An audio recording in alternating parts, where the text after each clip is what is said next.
Astro TV Aditya நேயர்களுக்கு வணக்கம். உங்கள் ஜோதிடர் முருகேசன் பேசுகிறேன். இன்றைய வீடியோவில் கன்னி ராசிக்காரர்களுக்கு இந்த செப்டம்பர் மாதத்தில் என்னென்ன பலன்கள் நடக்க இருக்கிறது என்பதை பற்றி தான் இன்றைய வீடியோவில் நாம் பார்க்க இருக்கிறோம். தமிழுக்கு பராபவ வருடம் ஆவணி மாதம் 15ஆம் தேதி முதல் புரட்டாசி மாதம் 13ஆம் தேதி வரை, ஆங்கில தேதிக்கு செப்டம்பர் 1ஆம் தேதி முதல் 30ஆம் தேதி வரை. கன்னி ராசிக்காரர்களுக்கு இந்த செப்டம்பர் மாத கிரக நிலவரங்களை பார்த்தோமானால், ராசிக்குள்ள சுக்கிரன், 6ஆம் இடத்துல ராகு, 7ஆம் இடத்துல சனி, 10ஆம் இடத்துல செவ்வாய், 11ஆம் இடத்துல குரு, 12ஆம் இடத்துல சூரியன், புதன், கேது சஞ்சரிக்கிறார்கள். அதே போல இந்த மாத கிரக பயிற்சிகளை பார்த்தோம்னா, செப்டம்பர் 2ஆம் தேதி சுக்கிரன் ராசிக்கு 2ஆம் இடத்துல ஆட்சி பலத்தில் அமர இருக்கிறார். செப்டம்பர் 7ஆம் தேதி புதன் பாருங்க ராசிக்குள்ள உச்ச பலத்தில் அமர இருக்கிறார். செப்டம்பர் 17ஆம் தேதி சூரியன் ராசிக்குள்ள அமர இருக்கிறார். செப்டம்பர் 18ஆம் தேதி பாருங்க செவ்வாய் லாபஸ்தானத்தில் நீச்சகத்தில் அமர இருக்கிறார். செப்டம்பர் 26ஆம் தேதி புதன் ராசிக்கு 2ஆம் இடத்துல அமர இருக்கிறார். இதான் பாருங்க இந்த மாத கிரக பயிற்சிகள். கன்னி ராசிக்காரர்களுக்கு இந்த மாதம் எப்படி இருக்கும் அப்படின்னு பார்த்தீங்கன்னா, மிக சிறப்பான மாதம் அப்படின்னு சொல்லலாங்க கன்னி ராசிக்காரர்களுக்கு. ஏன் அப்படின்னா, செப்டம்பர் 7ஆம் தேதியிலிருந்து உங்க ராசிக்கு அதிபதி புதன் ராசிக்குள்ள வரார். அப்ப செப்டம்பர் 7ஆம் தேதி வரையும் உங்களுக்கு சில விரயங்கள், சில செலவுகள், கஷ்டங்கள், சில தடைகள் உங்களுக்கு இருக்கிற மாதிரி தெரியும். ஆனால் செப்டம்பர் 7ஆம் தேதிக்கு அப்புறம் உங்கள் ராசிக்கு அதிபதி புதன் ராசிக்குள்ள ஆட்சி பலம், மூலத்திரிகோண பலம், உச்சப்பலத்தில் அமர இருக்கிறார். அப்போ சில காரியங்களை பாருங்க வெற்றிகரமாக நீங்கள் முடிக்க முடியும். செப்டம்பர் 7ஆம் தேதிக்கு அப்புறம் இழுபறியாக இருந்த காரியங்கள்லாம் நடக்கும். ஆரோக்கியத்தில் இருந்த பிரச்சனைகளுக்கு தீர்வு கிடைக்கும். கிட்டத்தட்ட ஒரு வருஷமா உடல் ரீதியாக எவ்வளோ பிரச்சனை இருந்தாலும் சரிங்க, செப்டம்பர் 7ஆம் தேதிக்கு அப்புறம் அந்த உடல் ரீதியாக மன ரீதியாக இருந்த பிரச்சனைகளுக்கு ஒரு முழுமையான தீர்வு கிடைக்கும் கன்னிராசிக்காரர்களுக்கு. அதே போல ராசிக்குள்ள புதன் வருவது உங்களுக்கு வியாபாரத்தில் இருக்கக்கூடியவங்களுக்கு, வியாபாரத்துறையில் இருக்கவங்களுக்கு நல்ல அதிர்ஷ்டங்களை கொடுக்கும். சொந்த தொழிலில் நல்ல விருத்தியை கொடுக்கும். அதே போல எங்கு சென்றாலும் பாருங்க உங்களுக்கு கௌரவ அந்தஸ்து அதிகரிக்கும். சென்றிடமெல்லாம் உங்களுக்கு சிறப்பை கொடுக்கும். உங்க ராசிக்கு அதிபதி ராசிக்குள்ள உச்சப்படத்தில் அமர்வது ஒரு மிகப்பெரிய யோகம் அப்படின்னு சொல்லலாம். அதே போல கன்னி ராசிக்காரர்களுக்கு மிகப்பெரிய அதிர்ஷ்டத்தை கொடுக்கக்கூடியவர் சுக்கிரன் தாங்க. ஏன் அப்படின்னா அவர் பாக்கிய அதிபதி. கிட்டத்தட்ட ஒரு மாசமா ராசிக்குள்ள இருந்தார். சுக்கிரன் ராசிக்குள்ள நீச்சப்படத்தில் இருந்தாலும் உங்களுக்கு நன்மை செய்யக்கூடியவர்.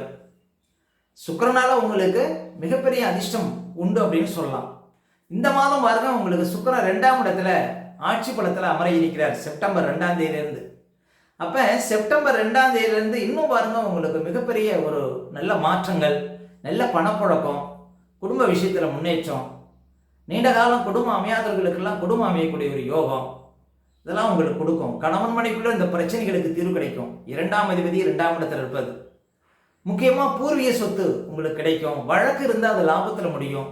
இழுபறியாக இருந்த காரியங்கள் நடக்கும்.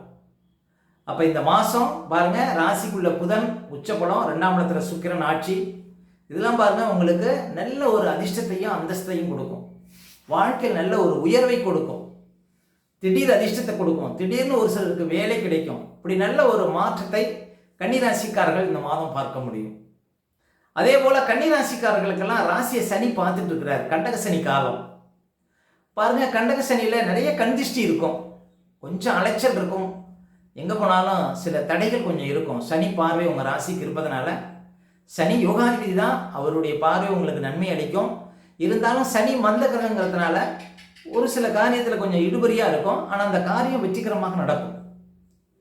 எந்த ஒரு விஷயத்தையும் வெளில சொல்லக்கூடாது ராசியை சனி பார்க்கக்கூடிய காலகட்டத்தில். அவ்வளவுதான் கன்னிராசிக்காரர்கள். அதே போல கன்னிராசிக்காரர்களுக்கெல்லாம் பாருங்க செவ்வாய் 10ஆம் இடத்துல இருக்கிறார். செப்டம்பர் 18ஆம் தேதி வரையும் செவ்வாய் 10ஆம் இடத்துல இருப்பார். இந்த செவ்வாய் 10ஆம் இடத்துல இருப்பது பாருங்க தாயாருக்கு கடுமையை கொடுக்கும். தாயாருக்கு ஆரோக்கியத்தில் பிரச்சனையை கொடுக்கும். வியாபாரம் பண்ணக்கூடியவங்களுக்கு புதன் இந்த மாத ராசிக்குள்ள வராது. இருந்தாலும் ஒரு சில நெருக்கடியை கொடுக்கும். புதிய முதலீடுகள் விஷயத்துல கொஞ்சம் கவனம் செலுத்தணும். இப்போ நீங்கள் எதையாவது முதலீடு போட போறீங்க அப்படின்னா அதில் உங்களுக்கு அனுபவம் இருக்கான்னு பார்த்து செய்யணும், அவ்வளோதான். மற்றபடி தாயாருக்கு பல வகையிலும் பாருங்க கொஞ்சம் சிரமங்களை கொடுக்கும் செப்டம்பர் 18ஆம் தேதி வரையும். ஏன் அப்படின்னா செவ்வாய் 10ஆம் இடத்துல இருந்து நேரடியாக 4ஆம் இடத்தை பார்க்குறார். தனது 7ஆம் பார்வையார் 4ஆம் இடத்தை பார்க்குறார். அதே போல் சனி 7ஆம் இடத்துல தனது 10ஆம் பார்வையார் 4ஆம் இடத்தை பார்க்குறார்.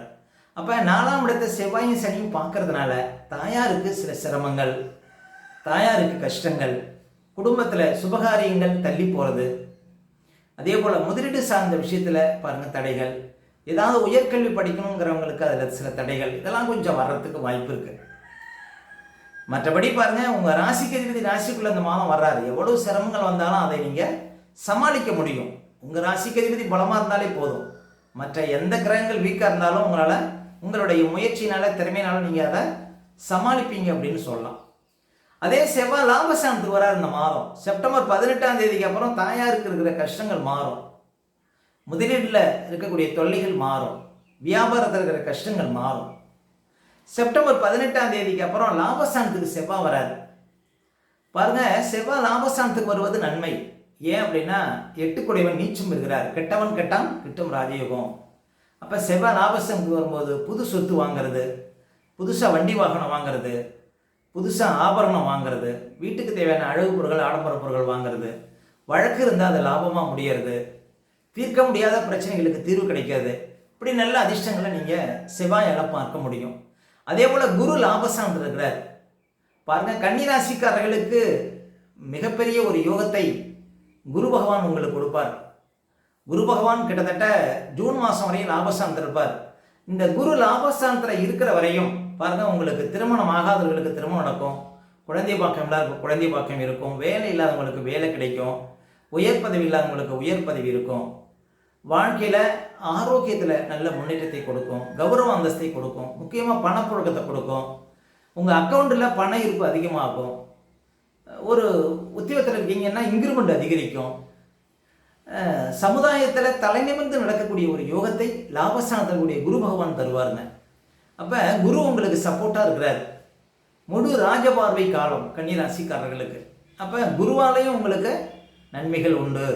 குரு பகவானுக்கு கேந்திரத்தில் சுக்கிரன் அந்த மாதம் பாருங்கள் செப்டம்பர் 2ஆம் தேதிக்கு பிறகு அமர இருக்கிறார். அதுவும் உங்களுக்கு சிறப்பு. அப்போ குரு உச்சமாகவும் சுக்கிரன் ஆட்சியாகவும் செயல்படக்கூடிய இந்த காலகட்டங்கள் ஒரு வாழ்க்கையில் ஒரு அதிர்ஷ்ட காலகட்டங்கள் அப்படின்னு சொல்லலாம்.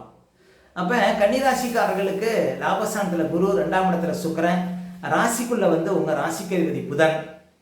அப்போ பாருங்கள், தீர்க்க முடியாத சில பிரச்சனைகளுக்கு தீர்வு கிடைக்கும். எவ்வளோ கஷ்டமான காரியங்களாக இருந்தாலும் அந்த கஷ்டத்துக்கு ஒரு தீர்வு கிடைக்கும். மழை போல இருந்தாலும் பனி போல நீங்கும். இந்த மாதம் மிகப்பெரிய சிரமங்கள் கூட இந்த மாதம் மிக ஒரு எளிதாக அந்த காரியங்கள் வெற்றிகரமாக நடப்பதற்கான வாய்ப்புகள் இந்த மாதம் உண்டு. கன்னிராசிக்காரர்களுக்கு பாருங்கள், கன்னிராசிக்காரர்கள் உடல் ரீதியாக மன ரீதியாக இந்த கஷ்டங்கள்லாம் இந்த மாதம் மாறி நல்ல ஒரு சந்தோஷத்தையும் வாழ்க்கையில் ஒரு மகிழ்ச்சியையும் பார்க்க முடியும். இந்த மாதம் பாருங்கள், மாதக்கிரகங்கள் எல்லாம் சப்போர்ட்டாக இருப்பதனால எதையும் வெல்ல முடியும் இந்த மாதம் கன்னிராசிக்காரர்கள். அதே போல் சூரியன் பாருங்கள் இந்த மாதம் ராசிக்குள்ளே வரார். சூரியன் ராசிக்குள்ளே வருவதும் பாருங்கள், உங்களுக்கு தலைமை எண்ணங்கள், நிர்வாக திறமை, அரசாங்க அனுகூலம், அரசியல் யோகம், இப்படி நிறைய அதிர்ஷ்டங்களையும் சூரியன் ராசிக்குள்ளே வரும்போது தருங்க. சூரியன் உங்களுக்கு விரையாதிபதியாக இருந்தாலும் ராசிக்குள்ளே வரும்பொழுது உங்கள் ராசிக்கு அதிபதியும் ராசிக்குள்ளே இருப்பதனால சுப விரயங்களை கொடுக்கும், அவ்வளோதான். மற்றபடி அவர் நல்ல கம்பீரத்தையும் நல்ல அதிகாரத்தையும் உங்களுக்கு கொடுப்பார் அப்படின்னு சொல்லலாம் இந்த மாதம் சூரியன் ராசிக்குள்ளே வருவதும். அடுத்தது கன்னிராசிக்காரர்களுக்கு சந்திராஷ்டமம். இப்போ கன்னிராசிக்காரர்களுக்கு இந்த மாதம் எந்த தேதிகளில் சந்திராஷ்டமம் வரும் அப்படின்னு பார்த்தீங்கன்னா, செப்டம்பர் ஆரம்பத்திலேயே 1ஆம் தேதி 2ஆம் தேதியிலேயே உங்களுக்கு சந்திராஷ்டமம் இருக்கும். அதே போல் செப்டம்பர் 27, 28, 29 இந்த தேதியில் உங்களுக்கு சந்திராஷ்டமம் இருக்கும். அப்போ இந்த சந்திராஷ்டம தினங்களில் நம்முடைய உடல்காரகன் மனோகாரகன் என்று சொல்லக்கூடிய சந்திரன் 8ல் மறையும் பொழுது நம்ம உடல் ரீதியாகவும் மன ரீதியாகவும் அந்த நாட்களில் பாதிப்படைவோம். அந்த நாட்களில் தாங்க இந்த பதட்டம், படபடப்பு, தெளிவில்லாத நிலை, மனக்குழப்பம் இதெல்லாம் கொடுக்கும். அதனால தான் சந்திராஷ்டம தினங்களில் புது முயற்சிகளை தவிர்க்கணும். அதே போல் வண்டி வாகனத்தில் செல்லும்போது பாதுகாப்பு கவசங்கள்லாம் கண்டிப்பாக அணியணுங்க. மற்றவங்கள்ட்ட பேசும்போதெல்லாம் ரொம்ப நிதானமாக பேச வேண்டிய நாள் பார்த்தீங்கன்னா இந்த சந்திராஷ்டம தினங்கள். அதனால் சந்திராஷ்டம தினங்களை அனுசரிங்கள், வாழ்க்கையில் வளம் பெறுங்கள். மேலும் கன்னிராசிக்காரர்களுக்கு இந்த மாதம் எந்த தேதிகளில் பணப்புழக்கம் ரொம்ப சிறப்பாக இருக்கும் அப்படின்னு பார்த்தீங்கன்னா, மாதம் ஆரம்பத்திலேயே உங்களுக்கு பணப்புழக்கம் ரொம்ப சிறப்பாக இருக்குங்க. அதே போல் செப்டம்பர் 7, 8, 9, செப்டம்பர் 12, 13, செப்டம்பர் 17, 18, செப்டம்பர் 24, 25, 26, 27 இந்த தேதிகளில் நிறைய பணப்புழக்கத்தை பார்க்க முடியும் கன்னிராசிக்காரர்கள். மேலும் உங்களுடைய சுய ஜாதகத்தை நீங்கள் பார்க்கணும் அப்படின்னா திரையில் தெரியக்கூடிய நம்பருக்கு கான்டாக்ட் பண்ணுங்கள். உங்களுடைய பிள்ளைகளுக்கு புதுசாக ஜாதகம் எழுதணும் அப்படின்னாலும் இந்த நம்பருக்கு கான்டாக்ட் பண்ணுங்கள். ஓகே, இந்த வீடியோ பிடிச்சிருந்தா ஒரு லைக் கொடுங்க. உங்கள் கருத்துக்களையும் கேள்விகளையும் கமெண்ட்ஸில் பதிவிடுங்க. இன்னும் நம்ம பல வீடியோ கொடுக்க இருக்கிறோம். நம்ம சேனலை சப்ஸ்கிரைப் பண்ணுங்கள்.